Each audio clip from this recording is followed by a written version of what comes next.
बताया था, शॉर्ट में बता देते हैं सर। प्राइस का मतलब होता है जो प्राइस इस टाइम उसकी मार्केट में है, अगर हम वो चीज खरीदना चाहें तो कितने में मिलेगी। लेकिन वैल्यू का मतलब होता है सर अगर इस चीज को हम फ्यूचर के लिए खरीद लें तो इसकी एक्चुअल वैल्यू क्या होनी चाहिए हमारे हिसाब से, तो उसे बोलते हैं उसकी आज की वैल्यू। भले ही वो आज हमें मार्केट में ना मिल रही हो लेकिन एक ना एक दिन मिल सकती है, तो उसी को हम बोलते हैं वैल्यू। मार्केट प्राइस और वैल्यू का हमने कल बता दिया था। उसके बाद हम डीसीएफ अप्रोच पे आए थे। डीसीएफ अप्रोच में हमने बोला था कि सर जो भी कैश फ्लो हो रहा है, पहले साल का कैश फ्लो, फिर दूसरे साल का कैश फ्लो, और ऐसे ही जहां जहां तक कैश फ्लो रहे हैं वो, और लास्ट में जो आपकी टर्मिनल वैल्यू है उसकी कैश फ्लो की प्रेजेंट वैल्यू, सबको जोड़ देंगे तो एक इंट्रिंसिक वैल्यू आएगी। वो डीसीएफ अप्रोच के हिसाब से कैश फ्लो की वैल्यू हो जाती है। सर निकालते कैसे हैं वो हमने कल बताया था जी। क्वेश्चन बोलिए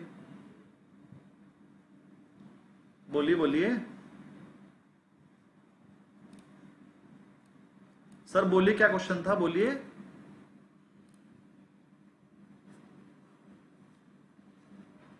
क्या यार, अगर कोई क्वेश्चन होता है तो बोला करे ना, या फिर ये बता दिया करे नहीं है। चलिए, जिसकी भी आवाज आई थी कोई बात नहीं, शुरू करते हैं। मुझे लगा कोई क्वेरी थी किसी की।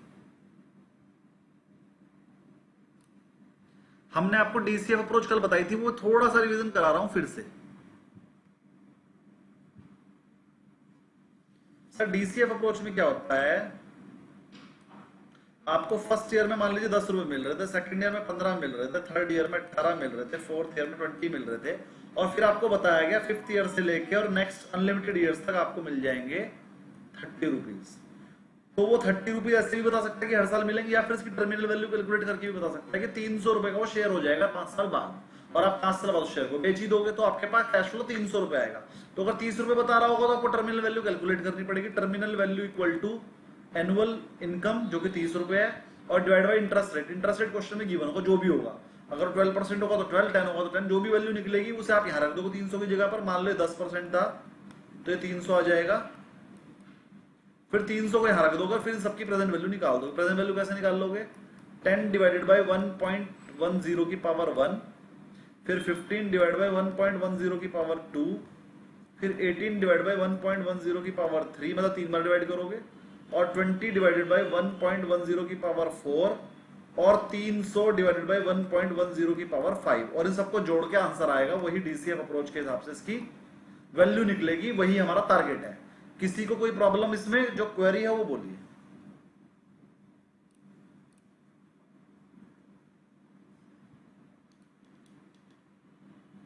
किसी की कोई क्वेरी नहीं है, आगे बढ़ जाऊं? No sir, no query sir. Very good very good. चलिए आगे बढ़ते हैं सर। डीसीएफ अप्रोच का रिवीजन किया है हमने, और अब नई अप्रोचेस सिखा रहा हूं। डीसीएफ अप्रोच और जो नई अप्रोच में आप सिखा रहा हूं उन्हें मिक्स नहीं करना है। वॉरेन बफेट ने कुछ कहा था, क्या कहा था sir? Warren Buffett stated there are only 2 source of value in business. कह रहा बिजनेस में वैल्यू कैलकुलेट करने के, वैल्यू निकालने के 2 ही तरीके हैं। पहला एक तो अर्निंग और एक एसेट। जब हम अर्निंग से वैल्यू निकालते हैं तो उसे बोलते हैं पीई रेशियो से निकालना। सर अर्निंग को हम प्राइस मल्टीपल से multiplied, earning EPS into market price per share equal to earning into PE ratio. तो जब हम अर्निंग को बेस लेके लगाते हैं तो हम निकालते हैं उसमें पीई रेशियो से। पीई रेशियो की मल्टीप्लाई कर देते हैं अर्निंग से तो मार्केट प्राइस निकल आती है। तो जब हम अर्निंग को बेस करके निकालते हैं तो ये फॉर्मूला है, और जब हम एसेट्स को बेस करके निकालते हैं तो फॉर्मूला है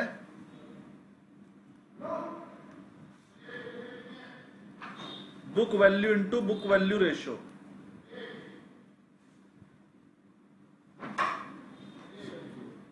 उन्हें भी भेज दीजिए, दूसरे हैं, कोई नहीं, बता देना उन्हें कि क्या रख दिया जी। तो जब हम अर्निंग को बेस लेके करते हैं तो हम ये वाला फॉर्मूला लगाते हैं, और जब हम एसेट्स को बेस करते हैं, एसेट्स मतलब बुक वैल्यू, कि आपके पास टोटल एसेट कितनी है माइनस लायबिलिटी करके जो बुक वैल्यू निकल कर आएगी इंट्रिंसिक वैल्यू, वो तो हम ये वाला फॉर्मूला लगाते हैं बुक वैल्यू रेशियो वाला। ये दोनों क्लियर है? दोनों सबको सबको क्लियर है? Yes sir. किसी की कोई क्वेरी नहीं है इसमें? बेस लेना है तो पीई रेशियो को मल्टीप्लाई कर देंगे, और अगर बुक वैल्यू को बेस लेना है तो book value ratio, book value to market price ratio एक होता है जिसमें book value divide by market price करते हैं, उससे मल्टीप्लाई तो मार्केट वैल्यू निकल कर आ जाएगी। तो ये 2 बातें वॉरेन बफेट ने बोली थी, जिसको समझाने के लिए मैंने आपको 2 फॉर्मूले समझाए, वो मैं आपको पहले ही समझा चुका हूं। देखो, एक्स्ट्रा पढ़ाने के नुकसान नहीं है, फायदा ये है कि जब सचमुच में वो पढ़ाने की बारी आएगी तो मैं कहूंगा सब कुछ पहले ही पढ़ा चुका हूं।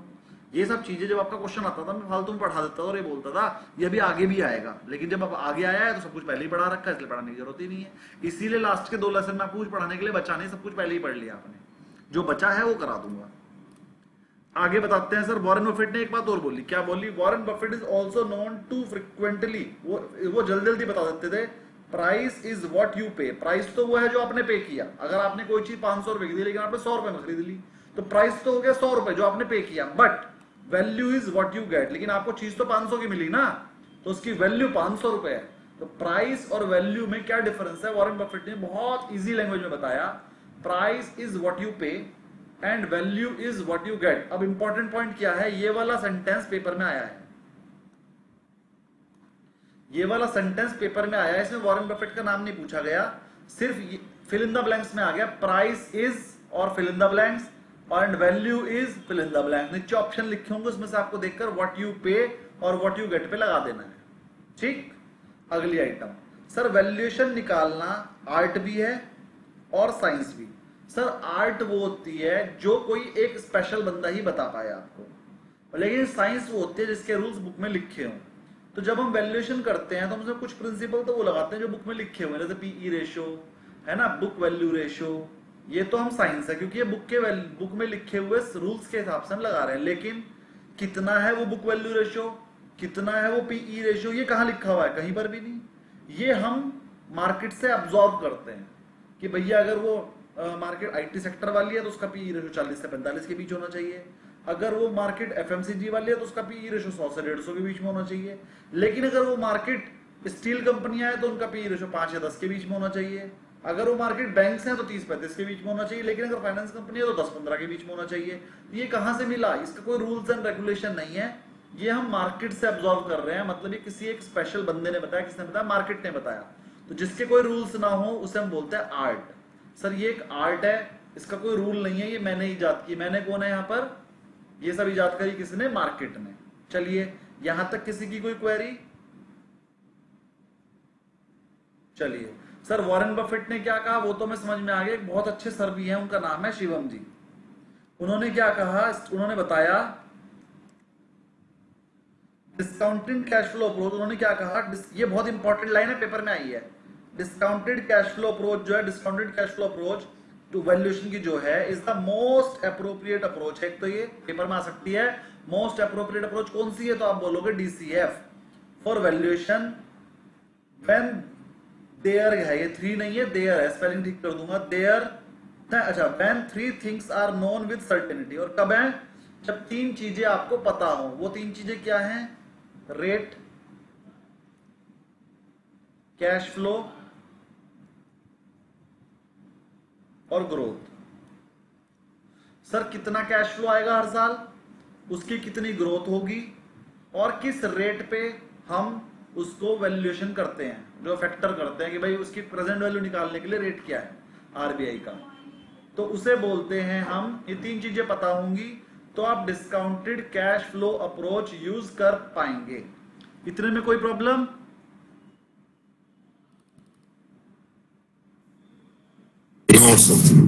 Very good. डीसीएफ में सिखा चुका हूं, ये सब पढ़ा चुका हूं। और इतने के बाद ये केस स्टडी थी जो आपको करनी थी। First year, second year, third year में क्या वैल्यू निकलेगी आप निकालोगे तो निकल जाएगी। ठीक है ना? क्वेश्चन क्या है मैं बता देता हूं। एग्जांपल डीसीएफ की कैलकुलेशन का थोड़ा सा लगे क्वेश्चन, ध्यान समझिएगा। सर प्रोजेक्टेड क्या फ्यूचर कैश फ्लो है, पहले साल 100 करोड़, दूसरे साल 120 करोड़, तीसरे साल 150 करोड़। डब्ल्यूएसीसी का मतलब होता है weighted average cost of capital. Paper में ये भी आएगा कि सर अगर क्वेश्चन में या हमारे पास रेट गिवन ना हो तो हम कौन सा यूज करते हैं, तो आंसर होगा डब्ल्यूएसीसी। अगर कुछ गिवन ना हो तो हमारा बेस्ट रेट कौन सा होता है? डब्ल्यूएसीसी बेस्ट रेट होता है उसकी फ्यूचर वैल्यू या प्रेजेंट वैल्यू कैलकुलेट करने के लिए। ये क्वेश्चन में पेपर में ये वाला क्वेश्चन आया है, मेरी बारी में आया था, तो उसका आंसर था WACC, weighted average cost of capital. लिख लो अपने पास।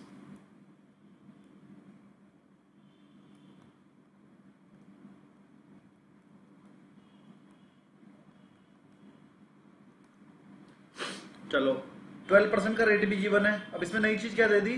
टर्मिनल ग्रोथ रेट है 5%। अब ये नई चीज है, ये सिखाऊंगा आपको मैं क्या है आज।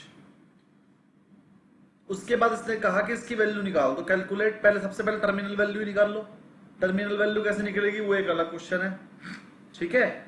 उसके लिए मैं पहले आप एक चीज सिखा दूं, शायद ऊपर रह गई है, ये रहा गॉर्डन ग्रोथ मॉडल।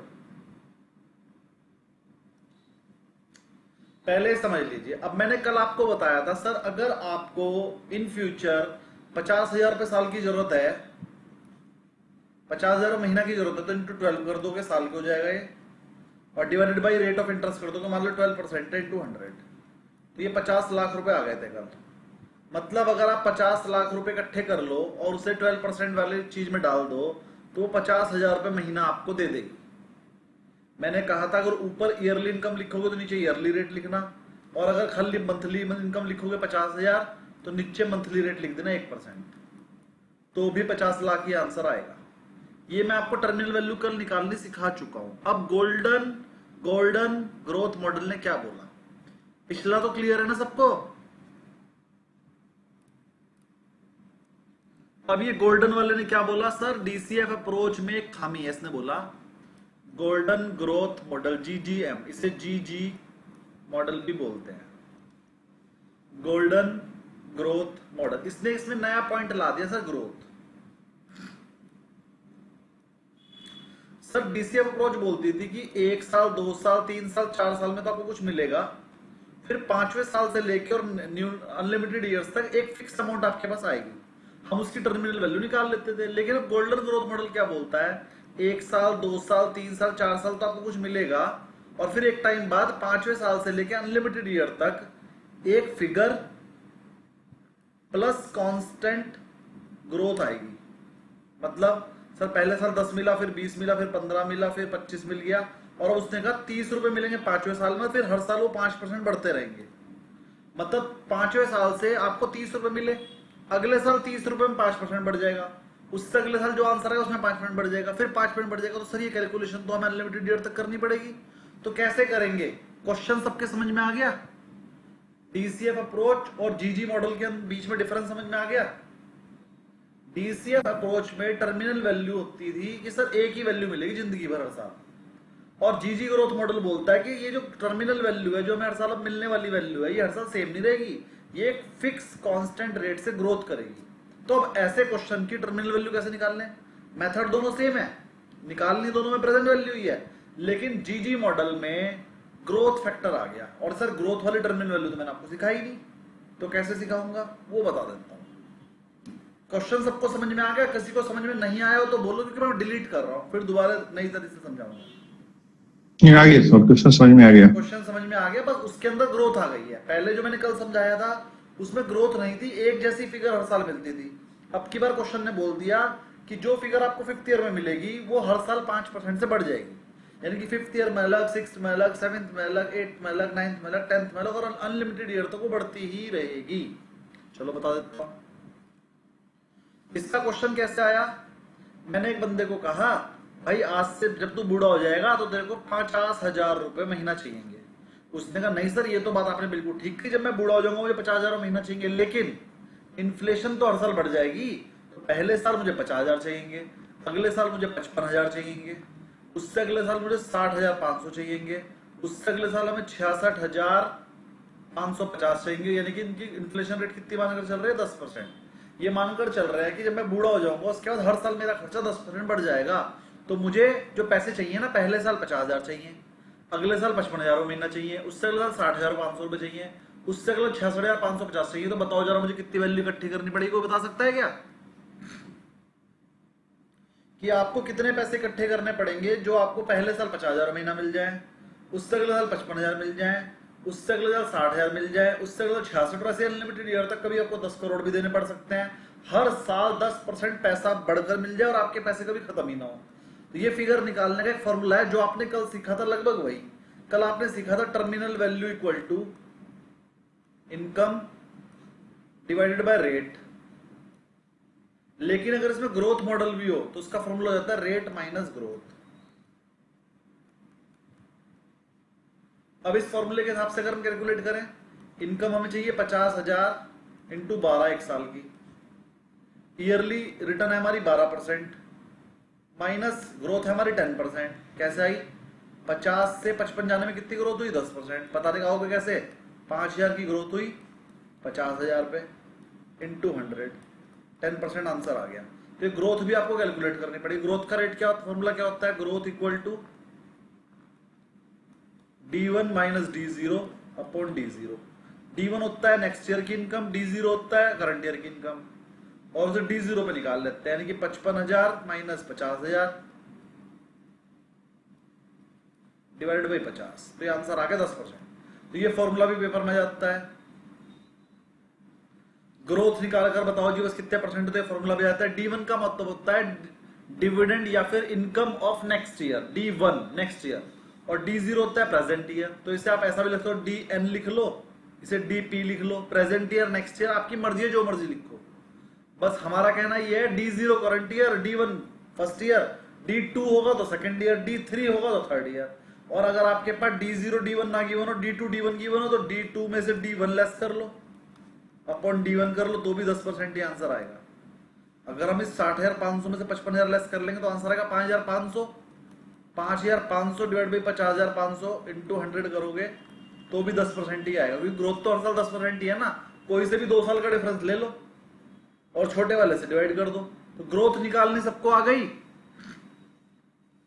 ग्रोथ निकालने में किसी को कोई प्रॉब्लम हो तो बोल दो, वरना फिर मैं डिविडेंड ग्रोथ, ये DD मॉडल सिखा देता हूं, GG model, sorry GG model, golden growth model. कोई प्रॉब्लम नहीं है, वेरी गुड। ये जो गोल्डन ग्रोथ मॉडल है इसे डिविडेंड ग्रोथ मॉडल भी बोलते हैं। डिविडेंड ग्रोथ मॉडल मतलब इसमें हर साल डिविडेंड जो इनकम है आपकी वो ग्रो हो जाती है, तो इसे डिविडेंड ग्रोथ मॉडल भी बोलते हैं, गोल्डन ग्रोथ मॉडल भी बोलते हैं। बेसिक क्या है इसके अंदर? ग्रोथ। अगर क्वेश्चन में ग्रोथ आ गया तो वो ये वाला मॉडल है। चलिए आगे बढ़ते हैं जरा इस मॉडल को ही। अब हमने आपसे कहा सर मुझे 50,000 रुपए महीना की इनकम चाहिए, इंटू 12 साल की कर ली। 12% का रेट है और 10% ग्रोथ का रेट है, तो ये हो जाएगा 6 लाख। 50,000 इंटू 12 6 लाख, और 12 में से 10 गए 2 इंटू 100, तो ये हो गया आपका सर 3 करोड़। अगर आपके पास 3 करोड़ आ जाए तो 3 करोड़ से आपको 50,000 महीना पहले साल मिलेगा, अगले साल से अपने आप 55 मिलने लगेगा, उससे अगले साल से अपने आप 60,500 मिलने लगेगा, उससे अगले साल अपने आप से 66,550, और उससे अगले साल जो भी आएगा वो, और फिर वो, और फिर वो अपने आप ही मिलता रहेगा। उसके लिए आपको 3 करोड़ रुपए इकट्ठे करने हैं और आपको वो फिगर मिल जाएगी। सर इसको चलो सॉल्यूशन करना आ गया। इसका फॉर्मूला है income divide by rate minus growth into 100। ये फॉर्मूला लगा के आप GG मॉडल में टर्मिनल वैल्यू कैलकुलेट कर लोगे और उसके बाद वही प्रेजेंट वैल्यू कैलकुलेट करके पूरा आंसर निकाल दोगे, जैसे DCF अप्रोच में निकालते थे। ये फॉर्मूला कैलकुलेट करना आ गया? कोई क्वेरी हो तो बोलो।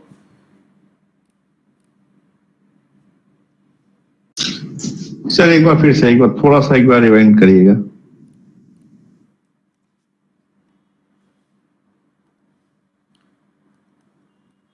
GG मॉडल में terminal value equal to formula होता है इनकम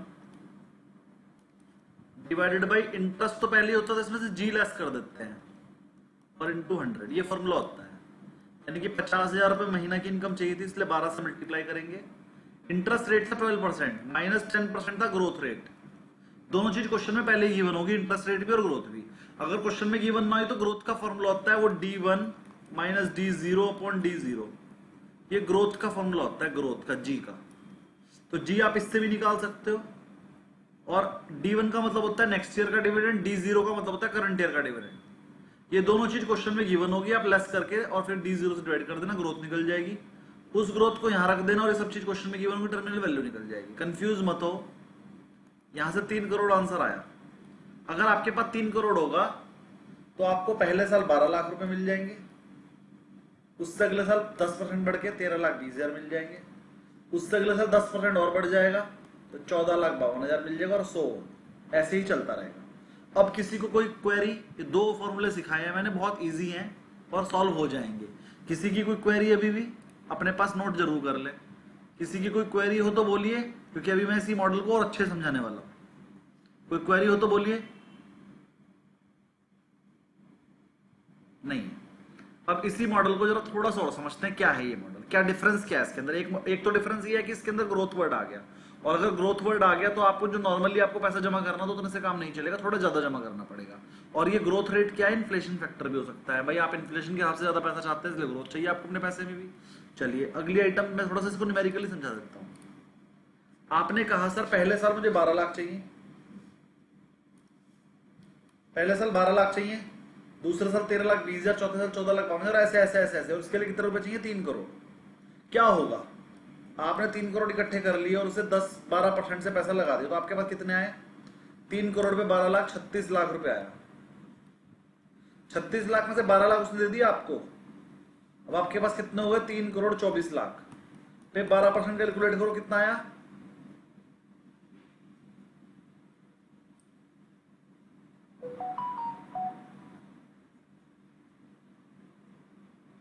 3.24 इंटू 0.12, ये आ गया 38,88,000। अब की बार 38,88,000 आया, उसमें से 13,20,000 आपको दे दिए, बचे कितने, 25,68,000, वो इसमें जुड़ गए, तो ये हो गया अब आपके पास 3.5 करोड़। अब की बार इस पे 12.5% पूरे 12% आएगा, और अब की बार वो आपको 14,52,000 दे देंगे और बाकी पैसा फिर इसमें जुड़ जाएगा। तो ऐसा हो रहा है कि हर साल आपका पैसा ये बढ़ता जा रहा है, और ये पैसा बढ़ने की वजह से वो आपको बड़ी हुई इनकम दे पा रहे हैं, हर बार बड़ी हुई इनकम देंगे, और वो बड़ी हुई इनकम आपको जिंदगी भर मिलती रहेगी। इस हिसाब से पैसा बढ़ा रहा है कि आपकी अगले साल की इनकम भी आ जाए, और अगले साल की, उससे अगले साल के आने के लिए भी जो पैसा चाहिए वो आप सेव कर लें।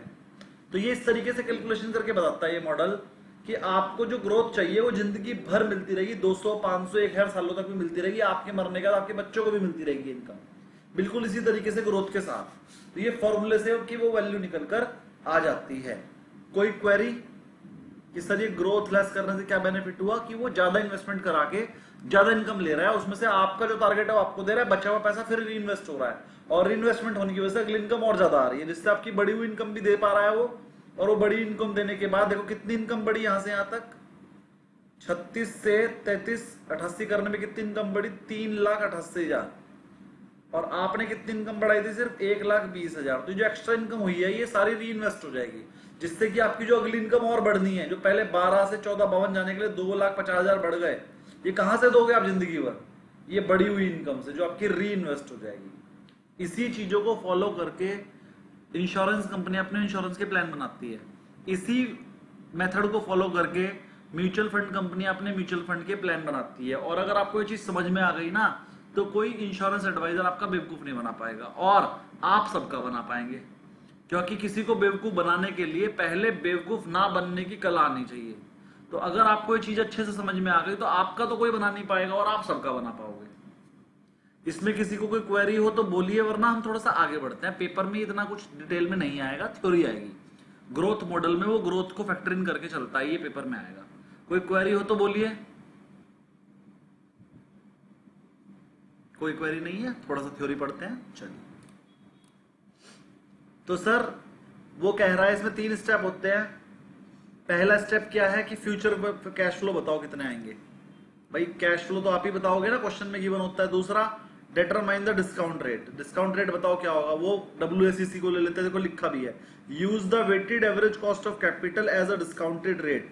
अगर कुछ क्वेश्चन में गिवन ना हो तो weighted average cost of capital को ही डिस्काउंटेड रेट मान लेते हैं। चलिए, उसके बाद तीसरी बात वो बोल रहा है calculate terminal value. Terminal value calculate करो और उसका सीधा फॉर्मूला लगा दो। फॉर्मूला मैंने आपको बता ही दिया, वही है यहाँ पर भी, कि सर प्रेजेंट वैल्यू ऑफ पहले साल का प्लस दूसरे साल का प्लस तीसरे साल का प्लस टर्मिनल वैल्यू का। यही तो सिखाया था DCF में भी। ये सब कुछ करने के बाद उन सबको ऐड कर दो, आंसर आ जाएगा। गॉर्डन ग्रोथ मॉडल भी हो गया। बहुत इजी तरीके से समझाया हूं, एकदम समझ में आया है। अब ये वाले क्वेश्चन पे आ जाओ। सर पहले साल 100 करोड़ हुआ, पहले साल 100 करोड़, दूसरे साल 120 करोड़, तीसरे साल 150 करोड़। रेट भी गिवन है क्वेश्चन में, ग्रोथ रेट भी गिवन है। टर्मिनल वैल्यू कैलकुलेट कर लेंगे। टर्मिनल वैल्यू कह रहा है कि आप खुद कैलकुलेट करो। तो टर्मिनल वैल्यू कैलकुलेट करने के लिए हम ये देखो ग्रोथ कितनी होगी, वो कह रहा है ग्रोथ होगी 5%। चलो, तो टर्मिनल वैल्यू कैसे कैलकुलेट करेंगे। 150 करोड़ हमारे पास आया है, तो 150 करोड़ डिवाइडेड बाई रेट है 12, ग्रोथ है 5, इंटू 100, तो 150 इंटू 100 डिवाइडेड बाई 7, जो भी आंसर आएगा वो बता दो। ये आ गया 2250 करोड़, ये वाला। कैलकुलेट करना जरा, यही आ रहा है क्या? लगभग यही आएगा, आ रहा है। एक गलती इसमें मैंने कर दी है, वो बता देता हूं।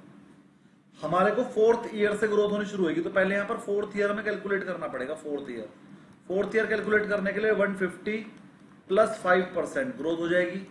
ये जो आंसर आएगा वो आएगा हमारा 157.5। ये 4th ईयर को हम यहां रखेंगे, 157.5 को रखेंगे यहां पर। अब आंसर आएगा 2250। ये जो 157.5 है इसलिए निकाला क्योंकि ग्रोथ 4th ईयर से शुरू हो रही है, तो 4th ईयर भी तो निकालना पड़ेगा। क्वेश्चन में गिवन नहीं है तो हम निकालेंगे। जिस साल से कांस्टेंट ग्रोथ होनी शुरू होगी वो हमें निकालना पड़ेगा। 150 करोड़ से नहीं ग्रोथ होनी शुरू हुई। 150 करोड़ में पहले एक बार हमने जोड़ा 157.5, तो टर्मिनल वैल्यू निकलेगी उसकी।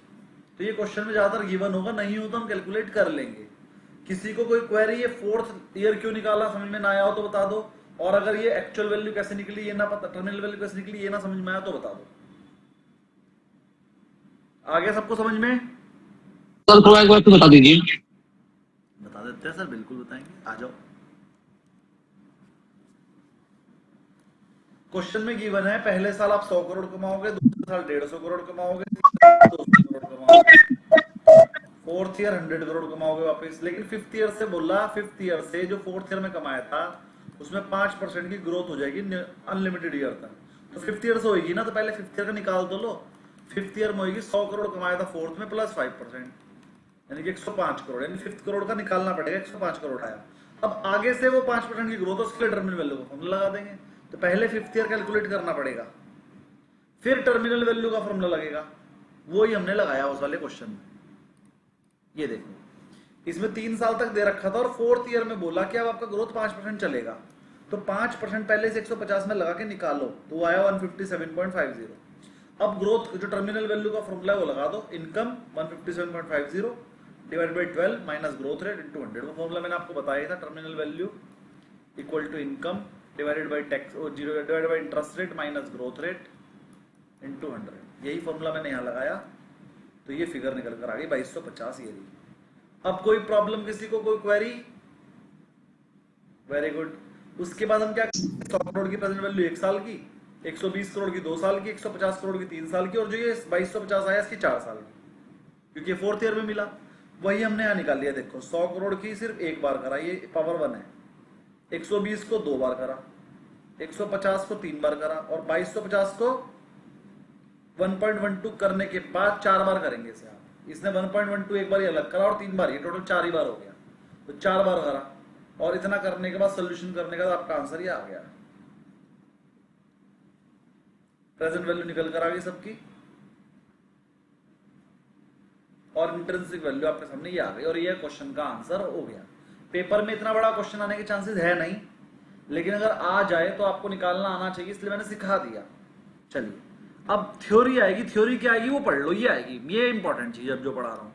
Sir advantage of DCF, paper में डीसीएफ और जीजी मॉडल की डिफरेंस जरूर आएगा। इंट्रिंसिक वैल्यूएशन कह रहा है, डीसीएफ क्या करता है, इंट्रिंसिक वैल्यूएशन करता है, provides a true estimate of the companies worth.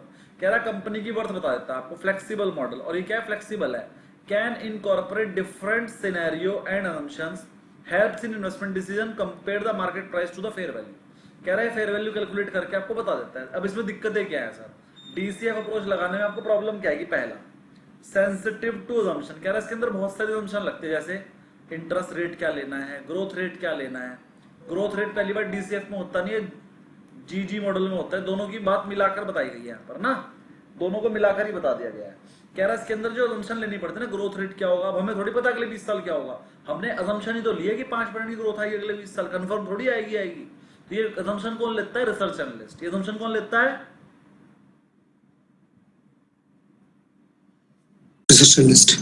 अरे रिसर्च, आप लोग बनेंगे रिसर्च एनालिस्ट। तो जब आप किसी भी कंपनी की रिसर्च करेंगे तो ये आप अपने विवेक से, अपने दिमाग से, अपने एक्सपीरियंस से ये अंदाजा लगाओगे कि ये कंपनी इन फ्यूचर कितना ग्रोथ कर सकती है।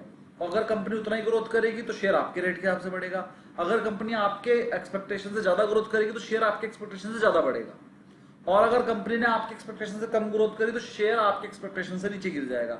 इसीलिए जब भी रिजल्ट आता है तो मैं ये नहीं कहता रिजल्ट अच्छा है या बुरा से छोड़ दो, आपकी एक्सपेक्टेशन क्या थी। अगर आपके एक्सपेक्टेशन से अच्छा रिजल्ट आया तो शेयर बढ़ेगा, आपके एक्सपेक्टेशन से कम रिजल्ट आया लेकिन अच्छा था रिजल्ट तो भी गिरेगा। अगर आपके एक्सपेक्टेशन के हिसाब से रिजल्ट आया चाहे कितना भी बढ़िया हो, अगर आपके एक्सपेक्टेशन के हिसाब से आया तो कुछ नहीं होगा उसमें, ना वो बढ़ेगा ना वो घटेगा। एक्सपेक्टेशन कहां से पता चलती है? पिछले रिजल्ट के हिसाब से हम एक्सपेक्टेशन ले लेते हैं कि जब पिछली बार इसने रिजल्ट दिया तो 5% की ग्रोथ आई थी तो 5% की तो इस बार भी आनी चाहिए। अब अगर ग्रोथ पिछली बार से ज्यादा आ जाए तो शेयर चलेगा, अगर पिछली बार जितनी ही आए तो नहीं चलेगा। जैसे इरेडा हर साल अपने प्रॉफिट में 50% की बढ़ोतरी कर लेता है, इस बार भी उसने 50% की बढ़ोतरी करी लेकिन नहीं चला, क्योंकि 50% की बढ़ोतरी तो कर ही रहा है। क्योंकि जब कांग्रेस की सरकार थी या पिछली सरकारें थी उसमें रेलवे बजट कम था, लेकिन जो लास्ट ईयर का बजट था वो रेलवे बजट बहुत ज्यादा था। तो जब लास्ट ईयर के बजट से जब इस बार बजट ज्यादा है तो इस बार तो ग्रोथ आनी है, 50% की ग्रोथ आ रही है हर बार, तो 50% की ग्रोथ ईयर ऑन ईयर तो आ ही जाएगी, क्वार्टर ऑन क्वार्टर आए तो मान लेंगे। तो ये सब चीजें आपको सिखाऊंगा मैं, 8 में सिखाऊंगा कंपेयर करना, बाकी हल्का फुल्का तो मैं सिखाते ही रहता हूँ। चलिए, तो दिक्कतें क्या आती हैं सर? पहली तो assumption की सर ग्रोथ रेट अज्यूम करना पड़ता है, कोई बताता ही नहीं है, और weighted average cost of capital भी अज्यूम करनी पड़ती है, कैलकुलेट करनी पड़ती है, कोई बताता नहीं है। दूसरा, difficult for unpredictable business. Sir business बहुत अनप्रिडिक्टेबल मतलब मैं फ्यूचर नहीं बता सकता भैया, लेकिन फिर भी आपको बताना पड़ता है। तो एक प्रॉब्लम सर ये भी आ जाती है, एक प्रॉब्लम ये भी आ जाती है कि अनप्रिडिक्टेबल चीज को आपको प्रिडिक्ट करना पड़ रहा है, अंदाजा लगाना पड़ रहा है। तो अंदाजा लगाओगे तो गलत भी हो सकता है, तो गलत होने की वजह से आपके जो टारगेट है वो ऊपर नीचे हो जाते हैं। Terminal value dominance. Sir terminal value को एग्जैक्ट थोड़ी कैलकुलेट कर सकते हैं, हमें क्या पता कितने रुपए आएंगे और कितने परसेंट ग्रोथ रहेगी, ये भी असम्पशन पे ही चलता है। तो 3 असम्पशन होने की वजह से आपकी वैल्यू ऊपर नीचे हो सकती है। 2 फॉर्मूले आपको अच्छे समझ में आ गए, जीजी मॉडल और डीसीएफ। पीई रेशियो और बुक वैल्यू पहले ही समझा रखा था आपको। अब ये आ जाइए नए पे। सर डिविडेंड यील्ड का फॉर्मूला लिखा हुआ है, अर्निंग यील्ड का फॉर्मूला लिखा हुआ है, आप कर लेना। अब एक नया फॉर्मूला आ गया पीईजी रेशियो। ये पीईजी रेशियो क्या होता है वो समझ लीजिए। PEG current price of the stock यानी कि मार्केट प्राइस पर शेयर और earning price per share divided by earning price. Earning price होता है ईपीएस। ये किस चीज का फॉर्मूला है? पीई रेशियो का। तो पीईजी रेशियो क्या होता है? पीई रेशियो जो है ना आपका, उसे ग्रोथ से डिवाइड कर दो तो ये आ जाता है पीईजी। पीईजी ये आपने लर्न करना है, और पीईजी का फॉर्मूला भी आ जाता है कभी कभी, और पीईजी निकालने को भी आ जाता है। तो इसको पहले प्राइस अर्निंग निकालना पड़ेगा इस वाले फॉर्मूले से, फिर उस जो निकल कर आएगा उसे ग्रोथ से डिवाइड करके पीईजी निकल जाता है कि आपकी जो प्राइस मल्टीपल है आपकी ग्रोथ से कितने गुना है। ये निकालने के लिए हम निकालते हैं PEG, price earning to growth model. देखो नाम से ही पता चल रहा है, PE to G model. PE ऊपर रख दो, जी नीचे, इजी है, कोई प्रॉब्लम? भाई फॉर्मूले का नाम है पीई टू जी, तो पीई ऊपर रख दो और जी नीचे। जी का मतलब ग्रोथ, पी का मतलब PE price earning ratio. Price earning का फॉर्मूला आपको पता होना चाहिए। ये रहा, कोई क्वेरी तो नहीं है ना? पीईजी निकालने में इजी है, वेरी गुड। सर ये पीईजी रेशियो की थ्योरी पढ़ लेते हैं थोड़ी सी। PEG ratio was termed coined by the Peter Lynch. किसने बनाई थी ये? पीटर लिंच ने कहा था चलो देखते हैं आपका पीई रेशियो आपकी ग्रोथ से कितना ज्यादा है। अ सेवी इन्वेस्टर एंड फंड मैनेजर था ये, बहुत बड़ा, और उसने बनाई थी। He believed that sometimes a high price to earning ratio could be justified on the foundation of high growth. वो कहता था कि अगर किसी कंपनी की ग्रोथ हाई है और उसका अर्निंग भी हाई है तो कोई प्रॉब्लम नहीं है, लेकिन अगर किसी कंपनी की ग्रोथ हाई नहीं है तो उसे अर्निंग, उसका पीई रेशियो हाई नहीं होना चाहिए। तो आपने जब भी पीई रेशियो देखना है तो साथ में उसकी ग्रोथ, उसका प्रॉफिट, उसके मार्जिन्स भी देखना है। अगर किसी कंपनी के मार्जिन ज्यादा है, ग्रोथ ज्यादा है, तो उसका पीई रेशियो हाई ही रहेगा, और अगर किसी कंपनी की ग्रोथ कम है, मार्जिन कम है, तो उसका पीई रेशियो भी कम ही होना चाहिए। और पीईजी रेशियो अगर आपका लेस देन 1 है तो वो गलत है, ठीक है, तो उसे अंडर वैल्यूड बोल सकते हैं। अगर आपका पीईजी रेशियो, कि उसने कहा कि अगर PEG ratio is less than 1 तो बिजनेस में भी ट्रीटेड इज अंडर वैल्यूड, और अगर पीई रेशियो 1 से ज्यादा है तो उसे ओवर वैल्यूड बोलेंगे। ये पेपर में आ सकता है कि अगर किसी का पीईजी रेशियो 1 से कम हो तो अंडर वैल्यूड है कि ओवर वैल्यूड, तो आप आंसर बोलोगे अंडर वैल्यूड, और अगर पीईजी रेशियो 1 से ज्यादा है तो वो क्या है, तो आप बोलोगे ओवर वैल्यूड। कोई प्रॉब्लम इतने में? No, sir. No, sir. Very good. अब थोड़ा सा और आगे बढ़ते हैं। वॉरेन बफेट जी ने कहा था कि सर एसेट बेस्ड वैल्यूएशन भी होनी चाहिए, तो अब एसेट बेस्ड वैल्यूएशन भी सीख लेते हैं थोड़ी सी। एसेट बेस्ड वैल्यूएशन जो मैंने आपको इंट्रिंसिक वैल्यू सिखाई थी ना सर, सारी की सारी एसेट्स में से लायबिलिटी लेस कर दो, उसी को बोलते हैं। तो वो दोबारा सिखाने की जरूरत नहीं है। देखो इंट्रिंसिक वैल्यू को ही बोलते हैं एसेट बेस्ड वैल्यूएशन, तो वो दोबारा सिखाने की जरूरत नहीं है, आपको पता है। इसका फॉर्मूला होता है total asset minus total liability, बस ये आ जाती है इंट्रिंसिक वैल्यू। और इसी का दूसरा फॉर्मूला होता है कैपिटल, चाहे वो इक्विटी हो चाहे प्रेफरेंस हो, प्लस रिजर्व माइनस एक्सपेंसेस अगर कोई हो तो। ये इसका दूसरा फॉर्मूला है, पहले सिखा चुका हूं, ठीक है। ये रहा इसका फॉर्मूला, देखो total assets minus total liability, ये फॉर्मूला है। Liquidation value method, sir liquidation value method क्या होता है सर? सर अगर कंपनी को आज ही बेच दे, मतलब market price of asset minus market price of liability, मतलब है तो वो इंट्रिंसिक वैल्यू का ही, लेकिन इंट्रिंसिक वैल्यू में तो हम बुक वैल्यू लेते थे, और जब लिक्विडेशन मेथड से करना होगा तो मार्केट वैल्यू ले लेंगे उन्हीं की। क्वेश्चन में सब कुछ गिवन होगा, आपने बस लेस करके निकाल लेना है। एक नया मेथड आ गया sir, replacement cost method. Replacement cost method का मतलब होता है cost of replacing the company asset the current market price. Sir अगर हम बिल्कुल कंपनी की जितनी एसेट है, अगर इतनी ही एसेट खरीदना चाहें तो आज कितने में मिलेगी, तो उसे बोलते हैं रिप्लेसमेंट कॉस्ट मेथड। ये अब यूज नहीं होते हैं, शेयर की वैल्यूएशन करने में तो यूज नहीं होते हैं, कंपनी की वैल्यू करने में यूज हो सकते हैं। थ्योरेटिकल ही है और कुछ नहीं है, पेपर में भी नहीं आएगा। एडजस्टेड नेट एसेट मेथड, सारे एसेट्स को एडजस्ट कर लेंगे, आप पढ़ लेना, थ्योरी है और ये पेपर में भी नहीं आते, लेकिन हल्का हल्का पढ़ के जाना, कभी कोई आई जाएगा आदि तो कहीं समझ में ना आए तो मेरे से पूछ लेना। Market value of asset method में हम क्या करते हैं, एसेट्स की मार्केट वैल्यू निकाल लेते हैं और उससे करते हैं। नेट एसेट वैल्यू में total asset minus total liability ही करते हैं, वही जो इंट्रिंसिक वैल्यू में सिखाया था। टेंजेबल बुक वैल्यू मेथड में भी वही करते हैं सर, एसेट्स माइनस लायबिलिटी, पर नाम अलग अलग है, चीज एक ही है। लिक्विडेशन वैल्यू पर शेयर मेथड में पहले लिक्विडेशन वैल्यू निकाल लेते हैं, वही टोटल मार्केट प्राइस के हिसाब से, market price of assets minus market price of liability निकाल के लिक्विडेशन वैल्यू को डिवाइड कर देते हैं नंबर ऑफ शेयर से, तो पर शेयर वैल्यू निकल के आ जाती है। बस ये पर शेयर निकल जाती है, कुछ नया नहीं है। रिप्लेसमेंट कॉस्ट पर शेयर भी ऐसे ही है, पहले रिप्लेसमेंट वैल्यू निकाल लेंगे। रिप्लेसमेंट वैल्यू का मतलब क्या होता है, अगर ऐसी ही मशीनरी मार्केट से ली जाए तो कितने की, और उसे नंबर ऑफ शेयर से डिवाइड कर देंगे। पेपर में इनमें से कुछ नहीं आया, लेकिन मैंने आपको बता दिया। पेपर में जो आया है वो ये है जो नीचे दिया हुआ है, न्यूमेरिकल क्वेश्चन। इस न्यूमेरिकल क्वेश्चन से जो पहले बताया वो आप खुद पढ़ लेंगे और आपको समझ में भी आ जाएगा, और नहीं भी आएगा तो मत पढ़ना, वो आएगा नहीं। सर क्वेश्चन दिया हुआ है टोटल एसेट कंपनी की कितनी है 500 करोड़, टोटल लायबिलिटी कितनी है 300 करोड़, और आउटस्टैंडिंग शेयर कितना है 50 करोड़। सिंपल क्वेश्चन पूछा है, वैल्यू पर शेयर बताओ, तो पहले नेट एसेट निकाल लो। नेट एसेट हो गई 500 माइनस 300, 200 करोड़ हो गई। इसे नंबर ऑफ शेयर से डिवाइड कर दो 50 करोड़ से, 4 रुपए आ गई एक शेयर की वैल्यू। इजी है, कोई क्वेरी किसी की? No, sir. Very good, easy है ना, न्यूमेरिकल समझ में आ रहे हैं ना? हाँ सर, हाँ सर, आ रहे हैं, आ रहे इतना कर लोगे तो आ जाएगा। हेलो हेलो, 300 वाला है भैया, ये कौन सा लिया आपने?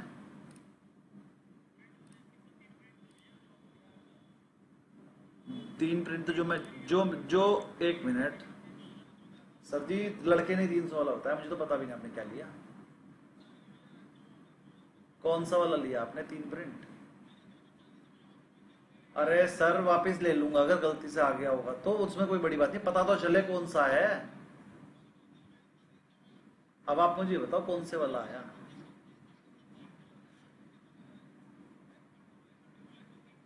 भैया मैं आपको बताता हूँ क्या है इस वाले में। है तो ये 300 वाला ही, लेकिन आपको थोड़ा बहुत कम लग देंगे क्योंकि इसके अंदर ना पाइपिंग है, पाइपिंग वाला महंगा होता है। पाइपिंग होती है देखो इसके अंदर। चलो 250 लगवा दूंगा लड़के से जाके। यार 300 वाला ही है, बस आपको लगा रहे हैं कि खत्म करना है माल। चलो मैं आपको 250 ही लगवा दूंगा, इसका साइज भी बड़ा है और चीज अच्छी है, टेंशन मत लो, चीज बढ़िया है, लगा देंगे। चलो तो मैं 250 कर दूंगा, बिल में आपके कर दूंगा। नहीं हम 300 ही बेच रहे, और 300 ही रेट है इसका, आपको लगा दिया 250, ठीक है।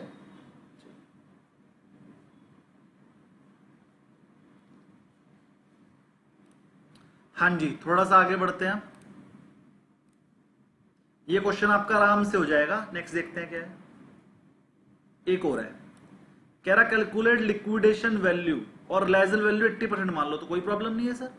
ये जो 500 थी ना, इसका 80% निकाल लिया, वो आया 400, और उसमें से 300 लेस कर दे। लाइबिलिटी का 80% नहीं करना, सिर्फ एसेट्स को बेचते हैं, लाइबिलिटी तो पे करनी होती है, तो पूरी पे करेंगे। तो अब हम 400, जो 500 का 80% निकाला, 400 में से 300 लेस करें, 100 करोड़ आ गया, और उसे नंबर ऑफ शेयर से डिवाइड करके आंसर निकाल लिया 2 रुपए। 100 डिवाइड बाई 50 करेंगे तो 2 आएगा। तो ये सर हमारा रिलायबल वैल्यू से भी आ गया। कोई क्वेरी किसी की समझ में ना आया तो बोल दो। सबको समझ में आ गया ना? Very good. बहुत सर ये कब यूज करते हैं सर लिक्विडेशन वैल्यू? क्वेश्चन में जब किस कहा हो, जब कंपनी बेचने वाले हो, जब हमें लग रहा है कि कंपनी को इन फ्यूचर बेचना पड़ सकता है, तो लिक्विडेशन वैल्यू मेथड, जैसे यस बैंक में पता है खत्म होने वाला है, आईडिया हमें पता है खत्म हो सकता है, तो इन वाले केस में अगर इनके पास मान लो प्रॉफिट नहीं है और हमें बिल्कुल लिक्विडेशन मेथड, वो एसेट वैल्यू मेथड से करना हो, तो एसेट वैल्यू की मार्केट वैल्यू निकाल लेंगे हम पहले। वो 80% पे ले सकते हैं, 70% पे ले सकते हैं, वो देखना पड़ेगा। जिसको नॉलेज होगी, जो उनकी कंपनी में विजिट करके आओ, वो सही पता हो कितने % पे लेना है।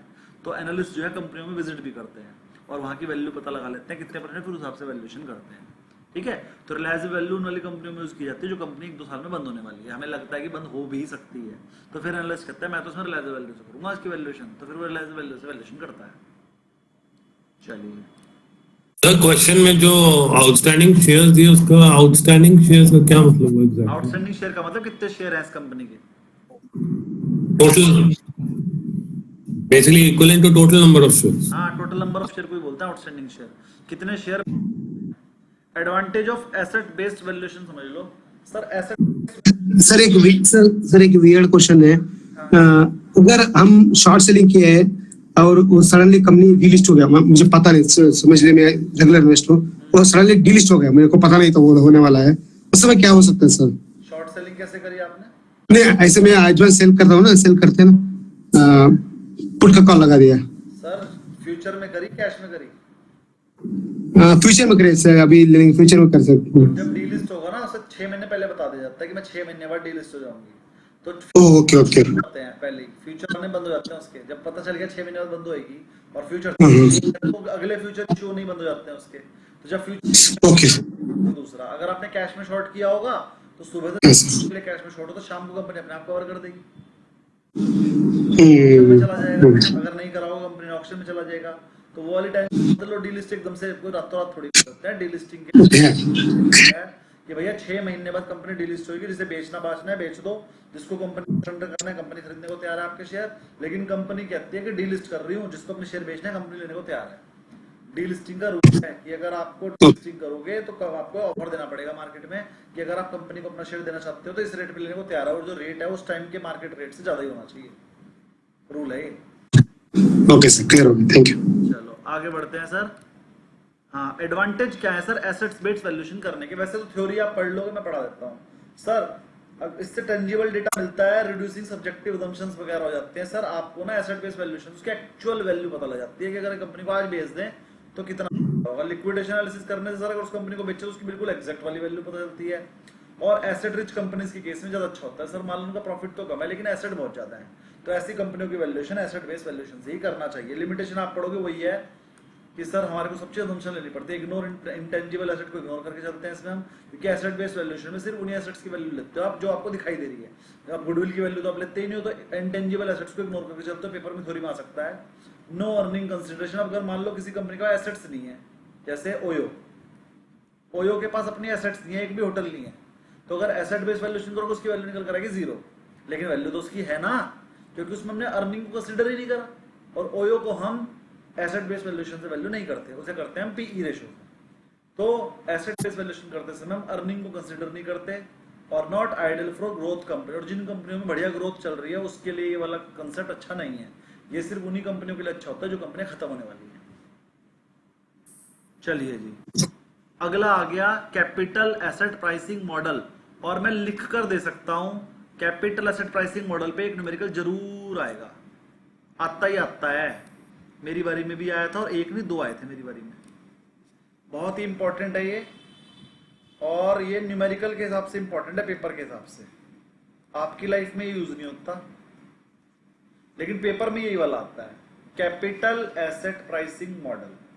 बहुत ही अच्छा मॉडल है, थोड़ा सा इसके बारे में पढ़ते हैं।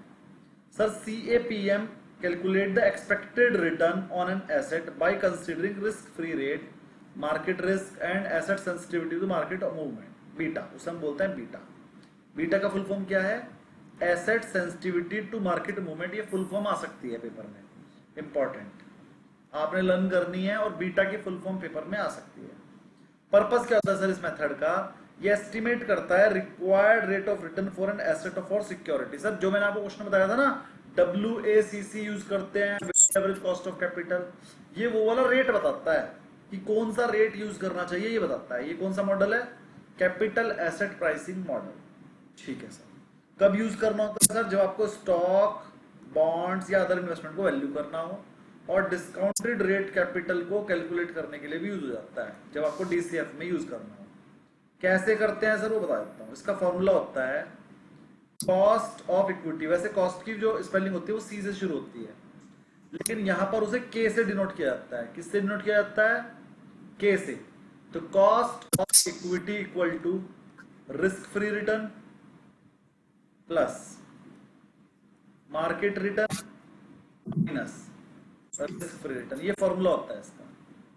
और यहाँ बीटा, सब कुछ क्वेश्चन में पहले से ही गिवन होगा, आपने बस वैल्यू पुट करनी है और आंसर निकाल देना है।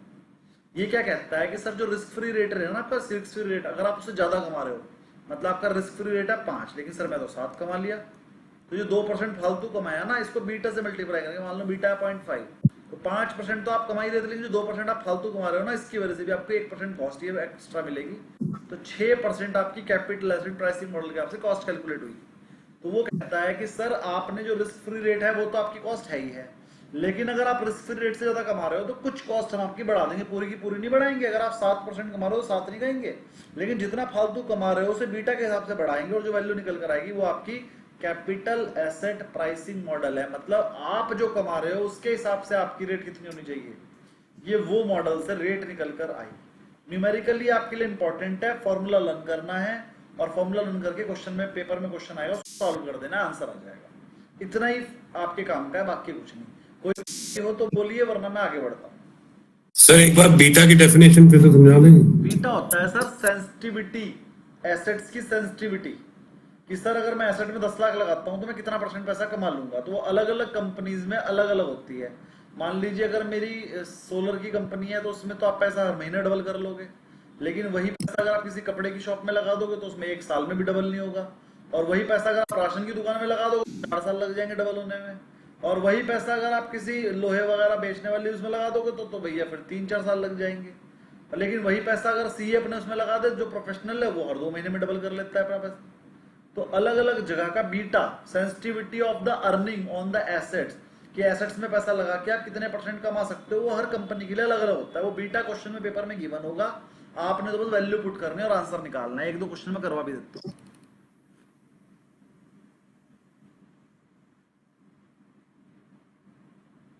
ये रहा एग्जांपल, क्वेश्चन गिवन है सर मार्केट रिटर्न क्या है 12।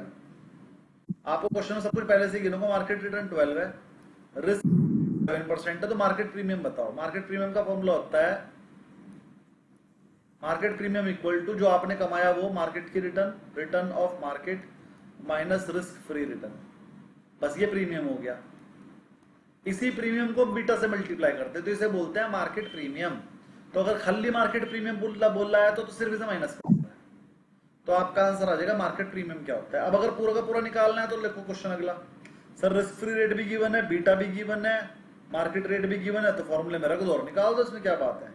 रिस्क, इसका फॉर्मूला होता है risk free return, risk free plus market की return minus risk free return into beta. Risk free return है आपकी 6% प्लस मार्केट की रिटर्न है 12 माइनस 6 और बीटा है आपका 1.5, तो ये होगा 6 प्लस 6 इंटू 1.5, 6 प्लस 9, 15% आंसर। कहीं कुछ गलत कर दिया क्या?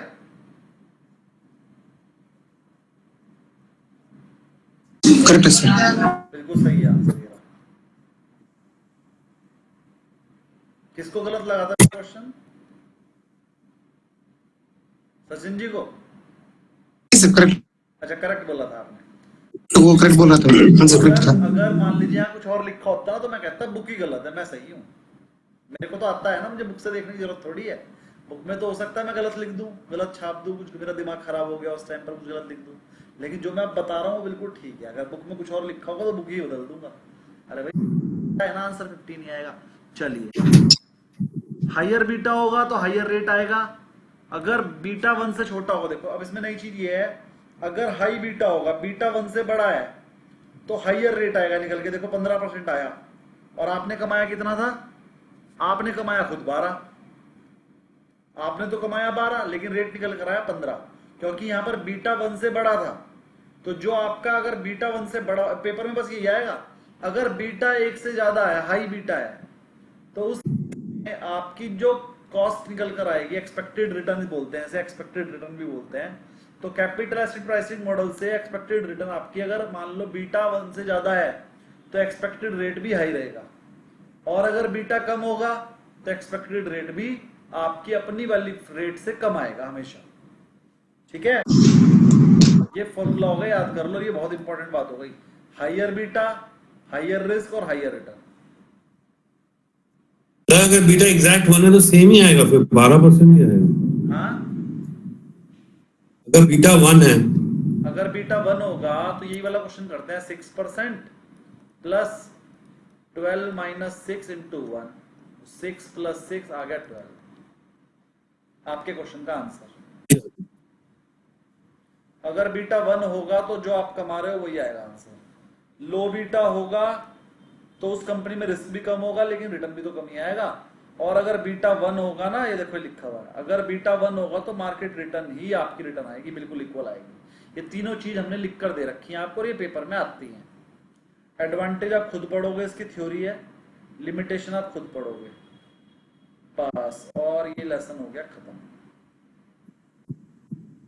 ये इतने सारे सर एक बार फॉर्म, हाँ जी, एक बार फॉर्मूला पे ऊपर स्क्रॉल करेंगे, मैं नोट करना चाहता हूँ। That was risk free return minus बता देता हूँ, मार्केट रिटर्न। फॉर्मूला लिख देता हूँ मैं, एक्सपेक्टेड रिटर्न ER, ये लिखा हुआ है फॉर्मूला, ये रहा, ER equal to risk free return plus beta into, ये है formula, ER equal to risk free return plus beta into market minus risk free return. ये इसका फॉर्मूला है, ये मैं लिखवाया था, अब तो याद हो जाना चाहिए, और यही फॉर्मूला ये रहा। चलिए, इसके बाद एक सॉल्व करवा देता हूं, या कर लोगे खुद ही? देखो क्वेश्चन आया, which of the following is the formula, ऐसे ही क्वेश्चन आता है बिल्कुल नॉर्मल सा। बताओ जी इसमें से कौन सा ठीक है? ए। देखो risk plus beta into market का रिटर्न, रिस्क फ्री रिटर्न, बस क्वेश्चन खत्म। ये जो आगे का लिखा है ये सब वही दोबारा लिखा हुआ है, एक ही चीज, तो यही है इसका आंसर। ठीक है, second, what does beta measure? Sir beta क्या करता है? बीटा, सर बीटा क्या करता है? बीटा बताता है, बीटा मतलब रिस्क, सेंसिटिविटी ऑफ रिटर्न, आपकी रिस्क कितना है। अगर हाई बीटा होगा तो हाई रिस्क होगा, लो बीटा होगा तो लो रिस्क होगा। थोड़ी देर पहले पढ़ा है, तो इसका आंसर क्या हो गया? Risk of a company compared to the overall market. Beta का मतलब क्या होता है सर? वो कंपनी में रिस्क कितना है ये बताता है। जो हाई रिस्क कंपनी होती है उसका बीटा हाई होगा, जो लो रिस्क कंपनी होती है उसका बीटा लो होगा। ये इंपॉर्टेंट क्वेश्चन है, देखो आप आंसर ना कर पाते इसका। चलो तीसरा क्वेश्चन सॉल्व करके बताना है तो आप निकाल ही लोगे। वो कह रहा है अगर एक स्टॉक का बीटा 0.8 है, how will it behave compare to the market? Market से कम चलेगा, मार्केट से तेज चलेगा? कम चलेगा सर, क्योंकि इसका बीटा 1 से कम है तो ये भी लो वोलेटाइल रहेगा, तो इसका आंसर हो गया लो वोलेटाइल, ये वाला लेस वोलेटाइल। रिस्क फ्री मत लिख देना। रिस्क फ्री कौन सा होता है? जिसका बीटा 0 हो। रिस्क फ्री कौन सा होता है? जिसका बीटा 0 हो। और 0 बीटा किसका होगा? डेट का। डेट में तो कोई रिस्क होता ही नहीं है, डेट में पैसा लगा दिया तो कहीं जाएगा ही नहीं। गवर्नमेंट बॉन्ड का, उनका बीटा 0 होता है। उन्हें इस चीज से फर्क ही नहीं पड़ता मार्केट ऊपर जा रही है कि नीचे, वो तो इंटरेस्ट देंगे ही देंगे। चलिए, what is the risk premium? Risk premium का फॉर्मूला क्या है? उसे एमआरपी भी बोलते हैं। एमआरपी का फॉर्मूला मैंने बताया था, market return minus risk free return, बस। तो इसका आंसर हो गया ये वाला, ए इक्वल टू एमआरपी। चलिए, इसके बाद अगला क्वेश्चन क्या है? अगर बीटा 1 हो तो इसका मतलब क्या है? एसेट्स मार्केट के बिल्कुल इक्वल काम करती है। अभी बताया था ना 12 इक्वल टू 12 आ गया था। अगर बीटा तो इसका आंसर आ गया बी वाला, एग्जैक्टली विद द मार्केट। कोई क्वेरी किसी अभी तक? अब देखो, जितने भी क्वेश्चन बन सकते थे ना मैंने सब बना दिए हैं, इसके बाहर से कुछ नहीं आएगा। मैंने आपको राजा का खजाना दे रखा है, जो मैंने बुक में डाल दिया उसके बाहर से क्वेश्चन बन ही नहीं सकता। अरे बनाएगा कैसे? मैं नहीं बना पा रहा, कोई और बना देगा क्या? पेपर बनाने वाला मेरे से ज्यादा इंटेलिजेंट होगा क्या? होगा भी तो चलो कोई बात नहीं, मान लिया मेरे से ज्यादा होगा, लेकिन क्वेश्चन नहीं बना पाएगा। 7th question, risk free rate अगर इंक्रीज हो जाए, सर जी रिस्क फ्री रेट था जो आप यहाँ लिखते थे, मान लो 7 के 10 हो जाए, तो उससे आपका कैपिटल एसेट प्राइसिंग मॉडल की जो रेट होगा, एक्सपेक्टेड रेट होगा, वो बढ़ेगा कि घटेगा? बढ़ेगा सर, बढ़ेगा। बढ़ेगा। बताओ, बढ़ेगा कि घटेगा? वैसे घटेगा, घटेगा सर, घटेगा, घटेगा। नहीं, मार्केट के साथ ही बढ़ा जाएगा ना, रिस्क ज्यादा होता, रिस्क फ्री रिटर्न होता तो ज्यादा है, सर बढ़ेगा। मैंने आपको थोड़े दिन पहले एक बात बताई थी, जैसे मैंने बोला expected rate equal to risk free plus beta into risk free और market rate plus minus risk free.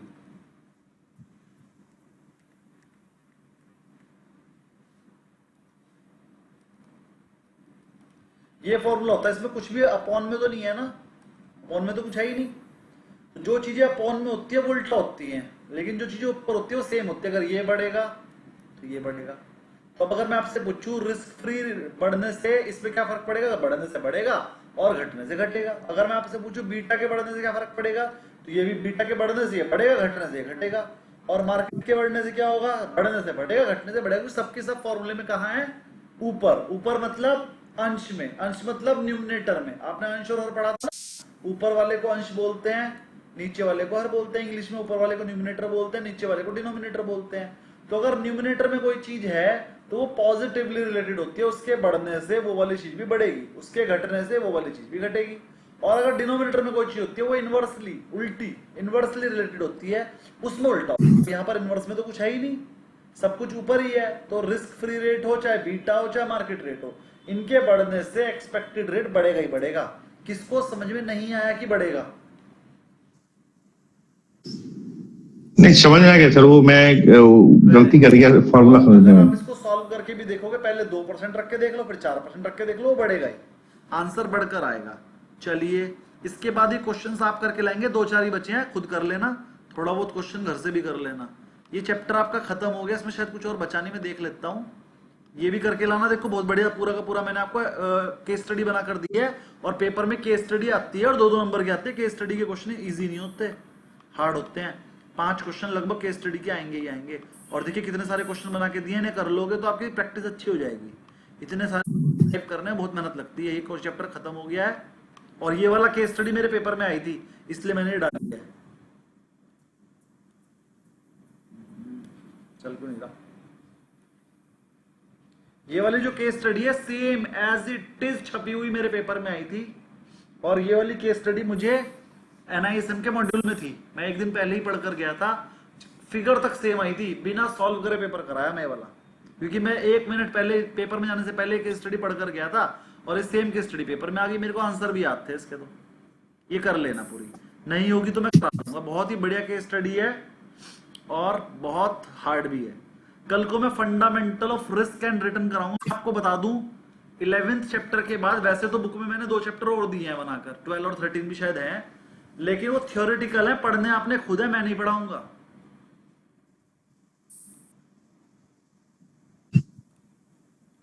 वो थ्योरेटिकल चैप्टर हैं 12 और 13 कि कल को आप रिसर्च एनालिस्ट बन जाओगे तो आपको क्या करना चाहिए, क्या नहीं करना चाहिए, रूल्स है, याद कर लो उठा के। वो आप अपने आप पढ़ोगे। कैसे पढ़ोगे? NISM के मॉड्यूल से पढ़ोगे। मेरी बुक में मैंने बहुत कम लिखे हुए हैं, लेकिन अगर किसी को ज्यादा पढ़ने का शौक है, क्योंकि ज्यादा ही आएगा वो पेपर में, 10 नंबर आपके 12 और 13 पेपर में से आएगा। जो लास्ट के 2 चैप्टर जो मैं नहीं पढ़ा रहा हूँ क्योंकि पूरा थ्योरी है ना, और बोर हो जाओगे पढ़ो, मैं पढ़ाऊंगा भी तब भी आप बोर हो जाओगे, आपको नींद आएगी और मुझे भी नींद आएगी।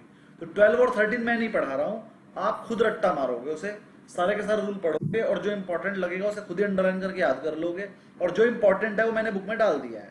मेरी बुक में जितना लिखा है वो तो जरूर याद करोगे, और अगर ज्यादा पढ़ना है तो NISM के मॉड्यूल से कर लेना, क्योंकि NISM के मॉड्यूल से ही आएगा उसका पेपर, मतलब मेरी बुक के बाहर भी आ सकता है 12 और 13 चैप्टर। और 12 और 13 चैप्टर बहुत लेंथी है और उसके अंदर रूल लिखे हुए हैं। अब रूल क्या लिखा हुआ है भैया, कल को अगर आप रिसर्च एनालिस्ट बन जाओगे ना तो किसी से झूठ मत बोलना फालतू में कि कंपनी की तो तुम्हें लगता है बेकार लग रही है, लेकिन तुम ये मत बोलना अच्छी है कंपनी। अभी कोई चीज समझाने की थोड़ी है, तो खुद पढ़ लेना आप, है ना। तो 12 और 13 चैप्टर आप खुद पढ़ेंगे। 11 चैप्टर लास्ट बचा है, ये मैं कल से पढ़ाना स्टार्ट करूंगा और मेरे हिसाब से कल ही खत्म हो जाएगा। छोटा सा चैप्टर है, और ये भी बोरिंग सा चैप्टर है, ये भी जो मैं कल पढ़ाने वाला हूँ।